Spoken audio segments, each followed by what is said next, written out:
TV Africa, merci de toujours nous préférer et merci de prendre surtout ce rendez-vous. Aujourd'hui, comme vous le savez, nous allons nous intéresser à la culture et comme c'est déjà d'actualité depuis quelque temps au Bénin, les 26 œuvres sont déjà au Bercail depuis quelque temps et l'exposition se déroule actuellement au Palais de la Marina. Vous le savez, avant que ces œuvres ne soient au Bénin, eh bien, des démarches ont été menées par le gouvernement, mais pas seulement par le gouvernement, il y a aussi d'autres entités qui ont contribué à cette démarche, notamment des rois qui ont signé une pétition envoyée au président de la République française. Mesdames, Messieurs, pour en parler aujourd'hui, nous allons nous appuyer sur un livre écrit, bien entendu, par le notable Dagweji Henri Hessou. Le titre, c'est Le Masque de Dakodono.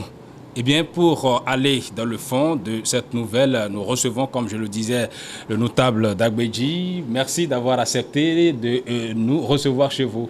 Merci, mon frère journaliste Alassane Sanibio. Voilà, c'est un plaisir de débattre de ce livre-là avec vous aujourd'hui. Vous l'avez écrit, c'est un livre d'environ, disons, 61 pages qui résume en quelque sorte eh bien, la démarche, en tout cas une partie des démarches menées par les différentes entités béninoises pour l'obtention de ces 26 œuvres qui sont déjà au Bénin. Monsieur Hessou, dites-nous d'abord le livre, comment est-ce que vous-même, après l'avoir écrit, le sentiment qui vous anime? Merci, mon cher Alassane Sanibio. La démarche procède du fait que j'avais déjà écrit cet ouvrage en 1986, qui a été publié par les éditions ONEPI, parce que pendant toute ma carrière, quand j'étais dans l'administration culturelle de mon pays, je n'ai assisté qu'à ce débat-là. Comment faire pour que nos objets pollués reviennent dans les pays d'Afrique? Ce débat avait déjà eu lieu à l'Institut culturel africain où j'ai été formé. Quand j'allais à des missions à l'UNESCO, à l'OIF, n'est-ce pas, c'est-à-dire l'Agence de coopération culturelle et technique, c'est un débat qui a fusé et je crois que le temps est bien de revenir là-dessus et d'apporter notre contribution. Justement. Voilà, c'est un livre quand même très intéressant. Je l'ai lu et puis les débuts déjà montrent quand même que le Bénin est un pays de tourisme où des touristes arrivent et qui racontent l'histoire d'un touriste.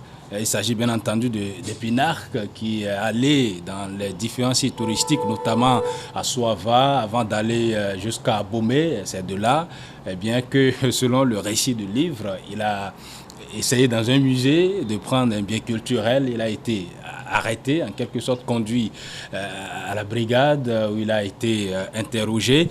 Donc toute l'histoire concernant la démarche pour la restitution de ces objets, a commencé par là, puisqu'on a vu eh bien, des étudiants, qui, entre-temps intellectuels, on va le dire, dans ces villages-là, appuyés par les populations, eh bien, qui ont manifesté leur volonté de voir leurs objets, alors qu'ils ne savaient même pas que de l'autre côté, il y avait une importante, eh bien, disons, une cargaison des objets qui se retrouvaient. Donc, à l'aide d'un instituteur à la retraite, ces étudiants ont pu savoir que les objets existaient de là. Racontez-nous un peu eh bien, cette partie de l'histoire-là qui a conduit aujourd'hui, en tout cas en image, hein, eh bien, la démarche qui a conduit à la restitution de ces objets aujourd'hui.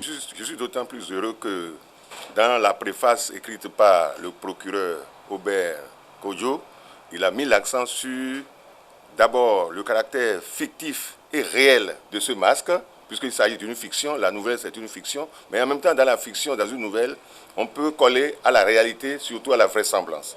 Il a dit par ailleurs que c'est un ouvrage qui se lit de façon touristique, c'est-à-dire qu'à partir d'un taxi, en moins de 2 heures, en quittant Porto Novo pour Cotonou ou bien Abomey-Calavi pour Abomey, vous l'avez déjà lu et possédé, vous êtes capable encore de passer cet ouvrage à un de vos compères, etc. Pour revenir à l'histoire, vous avez totalement raison en disant que notre personnage central, M. Dépinarque, que nous avons pris aussi comme un prétexte, n'est-ce pas, pour asseoir notre récit, est un touriste qui vient visiter l'Afrique au moins 4 fois par an, en quête de reliques, en quête d'objets d'art, soit à faire exporter ou bien à voler carrément. Mais il s'agit aussi là d'un fait divers qui a eu lieu à Abomey, où effectivement un touriste avait dérobé un objet d'art pendant les années 78. Donc, l'écrivain que nous sommes, on a pris ce fait divers, ou ce que vous appelez ce chien écrasé, pour en faire un véritable chien barbu. Et aujourd'hui, on peut rêver autour de ce test-là. Cela dit, depuis Pinard, que vous avez vu, qui maîtrise le pays parce qu'il connaît Ganvier, il voit les cérémonies, tout ça là. Il a été aboumé aussi, il maîtrise cela, puisqu'il est venu aboumer au moins 6 fois par an. Et cette occasion lui a permis de voler un objet plus précieux qui est le masque de Dakodonou, qui est une statue ou bien un masque reliquaire et qui représente, disons, la figure de l'emblématique Dakodonou, puisque vous savez que soit nous avons des masques zoomorphes, c'est-à-dire qui représentent les animaux, ou les masques anthropomorphes qui représentent le visage des hommes, etc. C'est le cas de celui de Béhanzin que nous avons au Palais de la République qui a été restitué, le cas de celui de Guézo, etc. Le masque représente l'ancêtre même, représente un pouvoir, aussi bien au Bénin que dans toute l'Afrique, chez les Dogons, un peu partout. Et je pense que ces trésors qui ont été exposés au musée d'Abomey ont souvent fait l'objet de dérobage, de telle sorte que nos musées se sont vidés pour que, en Occident, on ait encore des pléthores de nos objets qui traînent par tous les moyens pour enrichir donc leur patrimoine, pour enrichir, n'est-ce pas, leurs musées et leurs galeries en Europe et aux États-Unis. Voilà, et on a vu aussi cette volonté-là des jeunes intellectuels en son temps, en tout cas selon le récit dans le livre, qui voudraient quand même que ces objets soient préservés à tout prix avec l'aide d'un inspecteur à la retraite. Ils ont pu découvrir que les objets africains béninois sont de l'autre côté de l'Occident. D'où la manifestation maintenant de ces jeunes et de la population entière de pouvoir les ramener. On a vu la démarche du chef de l'État, en tout cas béninois, qui s'est heurté à un refus catégorique dans un premier temps du ministre des Affaires étrangères d'alors, on était en 2016. On va revenir justement sur la pétition des rois, mais on s'est rendu compte que ces œuvres qui se retrouvent de l'autre côté, selon le récit, sont profanées en quelque sorte, désacralisées par la complicité des diplomates, des ambassadeurs qui se retrouvent de l'autre côté. Comment est-ce que cela se passe? Est-ce que c'est réel ou bien c'est toujours le récit? C'est toujours le récit, mais moi qui crois en la culture, dès que je me suis rendu, pour la petite histoire, au Palais de la République de notre pays, je demandais à tous les amis qui étaient là, je n'ai pas hésité à enlever mon chapeau devant le trône de Guézo. Parce que je ne pensais jamais que de mon vivant, j'aurais pu voir ce trône-là qui dépasse près de 2 mètres et qui a été exploité comme un trophée de guerre par le général Amédée d'Orde. Bon, il y a plein d'objets qui sont là-bas, de Guézo, Glélé, etc. Le trône, par exemple, le trône de Canaan, ce qui illustre d'ailleurs la couverture de l'ouvrage, c'est le trône de Canaan, c'est l'un des objets qui a été restitué. C'est le trône de Canaan. Pendant le sac, ils ont pris cet objet-là. Donc je me suis vraiment prosterné devant le trône de Guézo pour montrer que, en dehors même de la sacralisation, dès lors que les œuvres sont revenues au pays, je crois que le pays est déjà d'accord pour que ces œuvres-là reprennent leurs armes, rentrent dans leurs armes. C'est ça notre démarche. Et on est prêt à ce qu'on continue par œuvrer de telle sorte que les autres œuvres reviennent. Parce que, comme je l'ai dit tout à l'heure, on en a plus de 4000 et quelques au musée du Quai Branly seul, selon le rapport Savoie et Felwil-Sarr. Donc, on a plus de 4000 et quelques. Et nous pensons que nous devons tout mettre en œuvre pour préserver les œuvres qui sont déjà arrivées et surtout dans les musées, essayer d'être beaucoup plus vigilants. Parce que quand vous me posez la question de savoir si c'est un fait totalement réel, c'est réel aussi, puisque dans certains musées, des conservateurs avaient pris comme habitude de vendre nos objets pour s'enrichir, n'est-ce pas, à des expatriés, à des touristes comme de Pinarque. Et nous voulons qu'on mette fin à cela. Et après, ils mettent feu à des magasins à Abomey. Ça s'est passé à Abomey. lorsque j'étais inspecteur général du ministère, j'ai été donc instruit par un ministre du gouvernement pour aller vérifier en quoi, qu'est-ce qui a disons, incité cet accident, pardon, cet incendie qui a eu lieu à Bomé et certains objets ont été brûlés. Mais selon les enquêtes, on a trouvé que tous ces objets n'étaient pas brûlés. Certains étaient vendus, les biens culturels étaient vendus frauduleusement à des prétendus touristes pour enrichir des collections étrangères. Donc voilà un peu, dans le cadre de ma démarche, ce que je veux dire. Maintenant, concernant la pétition.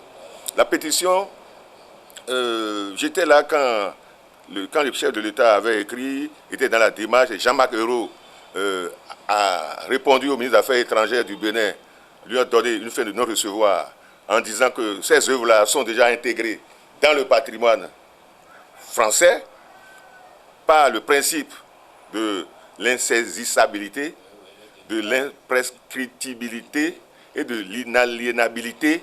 On ne peut plus reprendre ces objets-là. C'est pour ça que les rois ont pris encore ces trois mots pour montrer au nouveau président Macron, que non, ce sont nos enfants qui vont bénéficier, nos petits-fils qui vont bénéficier des bienfaits de ces âmes-là qu'on va nous faire rapatrier. Et Macron a eu la lucidité, n'est-ce pas, de répondre favorablement, après moult démarches par le chef de l'État, parce que je rappelle que le ministre Ange Nkwe, qui m'a missionné, était en mission avec le ministre des Affaires étrangères, Benossi, à Paris, et ils nous ont écrit pour aller faire signer cette pétition à tous ces rois-là, du bas Bénin et du nord Bénin, ce qui justifie la signature, la deuxième partie de cet ouvrage-là. Donc c'est pour ça que je me permets de vous donner une fraction de lecture, n'est-ce pas, du test, d'un extrait du test de cette pétition importante, où les rois disent: conscient de l'enjeu historique du débat qui se tient actuellement entre la partie française et les autorités du Bénin, nous nous associons à la démarche du président Patrice Talon pour demander humblement à la France de bien vouloir procéder à la restitution de ce patrimoine symbole de l'histoire d'un peuple soucieux de l'héritage qu'il laissera aux générations futures. C'est dans un sursaut patriotique que nous, rois, têtes couronnées et députés béninois, adhérons à cette initiative. Si vous acceptiez de restituer au Bénin ces biens culturels, vous aurez accompli aussi un geste pour l'histoire qui marquera un tournant décisif dans les relations déjà excellentes entre la France et le Bénin. Nous y croyons fermement. Fait à Cotonou, le mercredi 15 mars 2017, ont signé tous les rois du Bénin.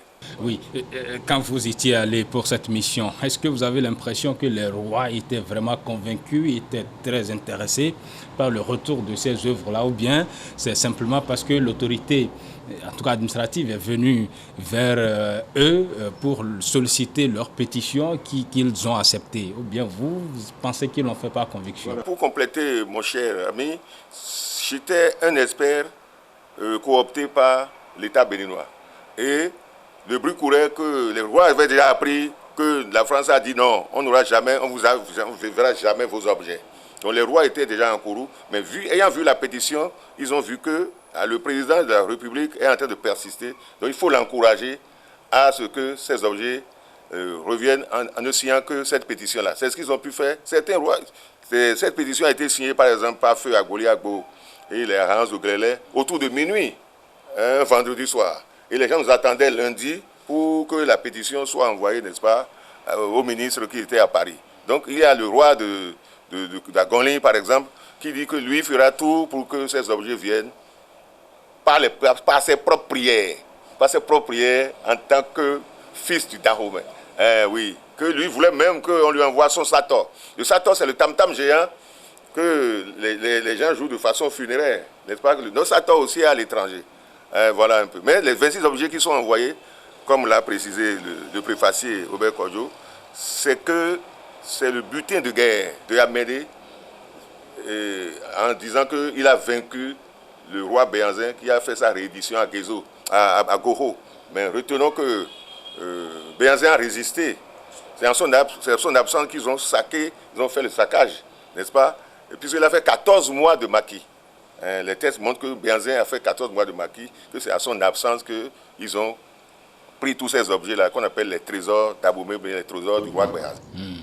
Donc finalement, les objets sont revenus au pays. Vous étiez en train de parler d'un aspect là quand même important qui consiste à conserver, à être vigilant par rapport aux disparitions de ces objets-là. Est-ce que justement vous avez aujourd'hui la conviction qu'on pourra garantir la sécurité de ces objets qui sont déjà entrés au Bénin, les objets qui restent dans les musées, puisque on est toujours confronté, bon, pas dire confronté, mais à la présence massive bien, des touristes qui viennent au Bénin, qui aujourd'hui connaissent l'importance de ces objets-là. Est-ce qu'on ne va pas assister à des gens aussi qui dérobent ces objets-là pour les mettre à disposition des touristes? Vous avez raison, mais la vigilance doit être de mise à tout moment. Il est vrai que l'État béninois a pris certaines dispositions. Par exemple, sur le plan juridique, il y a une loi portant code du patrimoine culturel. Et à l'intérieur de cette loi, il est institué la brigade de contrôle, n'est-ce pas, des biens culturels. Ainsi qu'il y aura un corps autonome, comme les douaniers par exemple, pour pouvoir assurer le contrôle. Au même moment, il s'agit de former les conservateurs et surtout les guides, ce que vous appelez aujourd'hui abusivement les médiateurs. Pour nous, ce sont des guides de musées ou des guides touristiques. Et leur métier, c'est le guidage. Ils doivent guider les étrangers et avoir un contenu digeste. Mais la tentation est grande. Il faut toujours que chacun se surveille. Parce qu'un objet d'art coûte très cher. Un objet d'art coûte très cher, surtout dans nos musées. Ce sont des objets, des pièces uniques, donc qui sont rares. Même la photocopie n'est pas la copie. On aurait dû copier, mais ce n'est pas la copie originale. Voilà. Est-ce que aujourd'hui, on a vu l'engagement des rois, des autorités politico-administratives, j'allais dire, pour cette restitution-là? Est-ce que vous avez l'impression, puisque vous disiez tantôt qu'on a encore des œuvres qui sont dans des musées français, est-ce que vous avez l'impression que d'autres objets vont encore revenir au pays? La démarche va-t-elle s'arrêter là ou des démarches vont toujours continuer pour pouvoir rapatrier certains objets qui sont encore là-bas? Voilà. Notre modeste contribution consiste aussi à continuer les démarches auprès des rois et à sensibiliser aussi nos compatriotes pour qu'ils soient vigilants. Les rois doivent savoir que nous n'avons pas plus que 26 objets. C'est ce que je dis dans la nouvelle.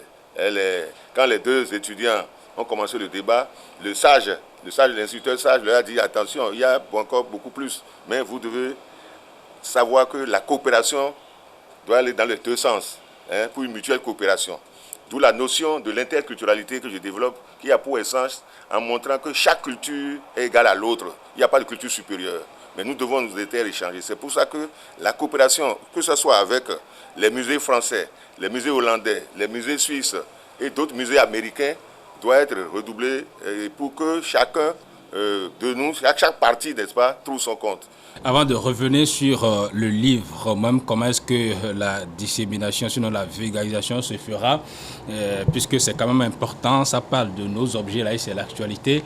Dites-nous d'abord, est-ce que vous avez l'impression que les objets déjà rapatriés, en tout cas déjà présents au Bénin, sont vraiment ces objets authentiques et des objets qui sont encore de l'autre côté? Vous pensez qu'on va toujours conserver ces objets-là tels qu'on les a emportés d'ici? Est-ce qu'il n'y aura pas je dirais, de multiplication en quelque sorte ou bien de dénaturation de ces objets-là? Vous pensez que ce qu'on a là, c'est l'original?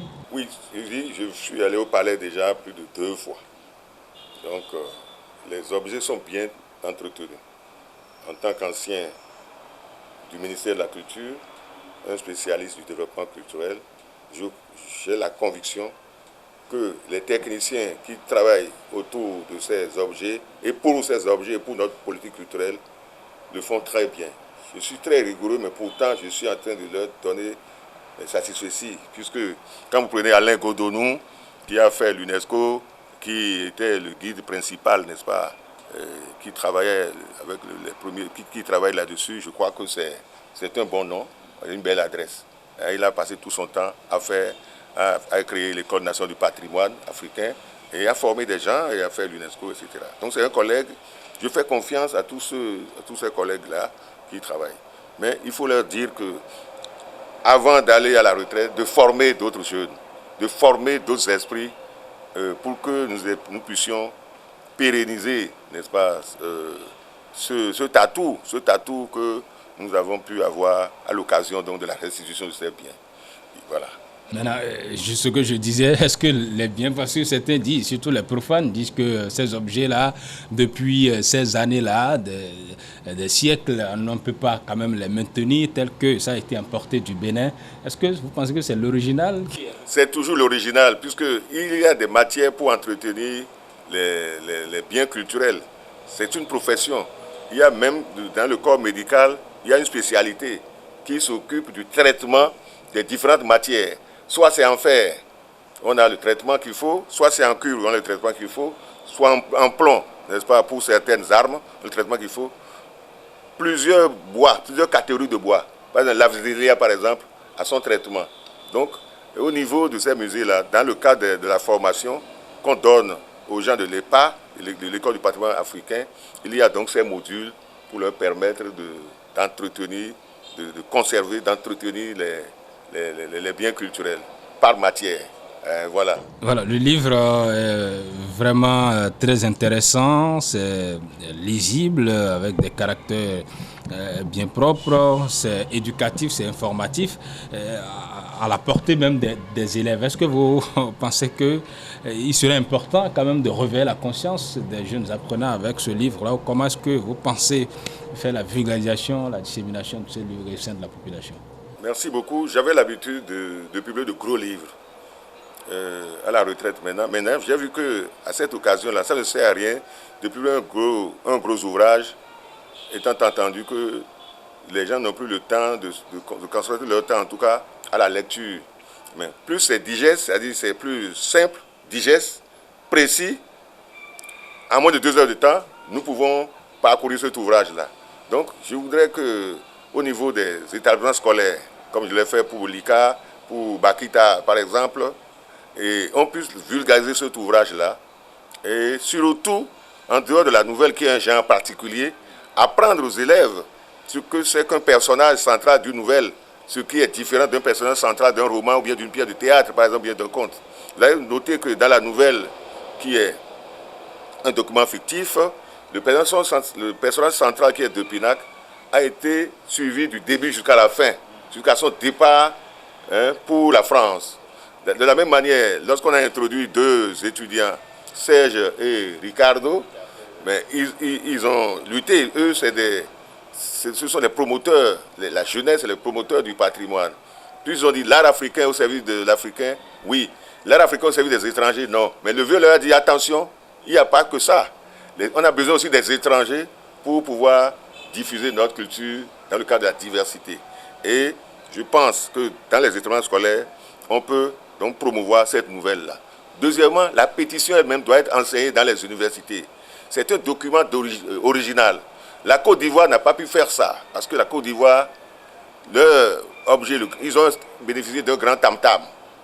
Et c'est l'Assemblée nationale française qui est en train de statuer là-dessus. Ils n'ont pas encore eu le feu vert, mais ils attendent déjà leur tam-tam, le seul tam-tam de Grand Bassam, le tam-tam parleur. Mais nous avons déjà 26 objets, et au-delà de ça, nous continuerons les démarches en sensibilisant les rois, en sensibilisant les élèves. Donc dans les écoles, j'estime que les chefs d'établissement doivent s'en approprier. Les élèves aussi, et le langage qui est utilisé dans le document, dans la nouvelle, comme dans la pétition, c'est un langage qui correspond bien sûr, on l'a testé ici, à un enfant qui soit en 6e, seconde, première, terminale. Comme on le dit, c'est un français facile. Oui, voilà, un français facile, voilà. Les 1500 premiers mots. On tend déjà progressivement vers la fin de cet entretien. On vous laisse le soin de dire votre mot de la fin, puisque nous sommes déjà pratiquement à la fin. Bien, comme le dirait un révolutionnaire, la lutte ne fait que commencer. La lutte la bataille pour le retour des biens culturels aux pays africains, parce que je ne me limite pas seulement à notre pays. Je ne suis pas nombriliste, mais tous les pays africains qui ont leurs biens, et le Bénin en est le pionnier, n'est-ce pas, nous sommes le pionnier, et doivent rentrer dans leurs œuvres, dans leurs fonds. Il faudrait que le fonds culturel de ces États leur soit restitué, mais dans le cadre de la coopération amicale et d'une dynamique humanitaire et humaine. Et c'est dans ce sens-là que j'encourage le gouvernement béninois à continuer la lutte, les députés béninois à toujours continuer la lutte. Sinon, si c'était le contraire, les gens risquent même de venir rechercher les objets ici par des charters. Les extrémistes au pouvoir en France vont nous empêcher. Ils vont faire comme Jean-Marc Ayrault nous a écrit, pour employer trois mots, insaisissabilité, imprescriptibilité et inaliénabilité. Merci beaucoup. Merci beaucoup à vous, notable Dagbedji Henri Ressou, écrivain, spécialiste du développement culturel. Avec vous, nous avons parlé de cette nouvelle-là, Le Masque de Dakodonou. Livre qui retrace quand même l'histoire touristique et pourquoi pas culturelle du Bénin. On a eu quand même cette possibilité de découvrir les premières démarches dans le cadre de la restitution des objets d'art, les 26 quand même qui sont déjà au Bénin, la contribution aussi des rois et des députés. Mesdames, Messieurs, merci à toutes et à tous de nous avoir suivis et restés en compagnie des programmes de Gulf TV Africa.